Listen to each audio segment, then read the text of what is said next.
తిరుపతిలో వైకుంఠ ఏకాదశి నాడు జరిగిన తొక్కిసలాటలో ఏపీ ప్రభుత్వం ముగ్గురిపై వేటు వేసింది. డీఎస్పీ, టికెట్ కౌంటర్ ఇన్ఛార్జ్, గోశాల అధికారులపై క్రిమినల్ చర్యలకు సిఫార్సు చేసింది కేబినెట్. 6 భక్తులు మరణించిన ఘోర కలిపై ప్రభుత్వం జ్యుడిషియల్ కమిషన్ నియమించింది. నివేదిక ఆధారంగా చర్యలకు సిఫార్సు చేసింది.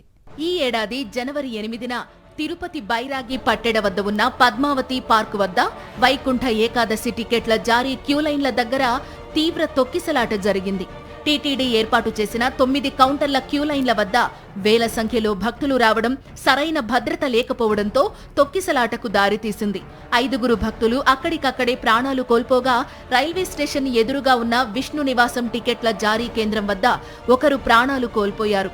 పద్మావతి పార్క్ వద్ద క్యూలైన్లోకి పంపడానికి ముందు భక్తుల్ని పార్కులోనికి పంపారు. తర్వాత గేట్లు తెరిచే సమయంలో ఒక్కసారిగా తొక్కిసలాట జరిగింది. మొత్తం 6 చనిపోగా 45 మంది తీవ్రంగా గాయపడ్డారు. ఈ ఘటనపై పెద్ద ఎత్తున విమర్శలు వచ్చాయి. టీటీడీ నిర్లక్ష్యంపై న్యాయ విచారణ చేయించాలని వైఎస్సార్సీపీ గట్టిగా డిమాండ్ చేసింది. ఎట్టకేలకు ఒత్తిళ్లకు తలొగ్గిన ప్రభుత్వం హైకోర్టు రిటైర్డ్ జస్టిస్ సత్యనారాయణమూర్తితో ఏకసభ్య కమిషన్ విచారణకు ఆదేశించింది. 6 నెలల్లోగా విచారణ జరిపి నివేదిక ఇవ్వాలని కోరింది. భవిష్యత్తులో ఎలాంటి తొక్కిసలాటలు జరగకుండా ఎలాంటి జాగ్రత్తలు తీసుకోవాలో సూచించాలని కూడా కమిషన్ను ప్రభుత్వం కోరింది.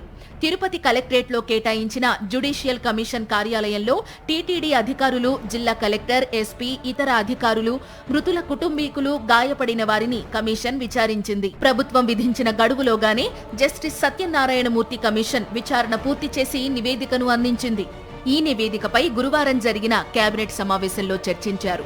విధులకు ఆలస్యంగా వచ్చారని డీఎస్పీని, కంపార్ట్మెంట్స్ ఏర్పాటు చేయకుండా అందరినీ ఒకే చోట ఉంచారని టికెట్ కౌంటర్ ఇన్ఛార్జిపై, గోశాల సంరక్షణ అధికారిపై చర్యలకు సిఫార్సు చేసింది.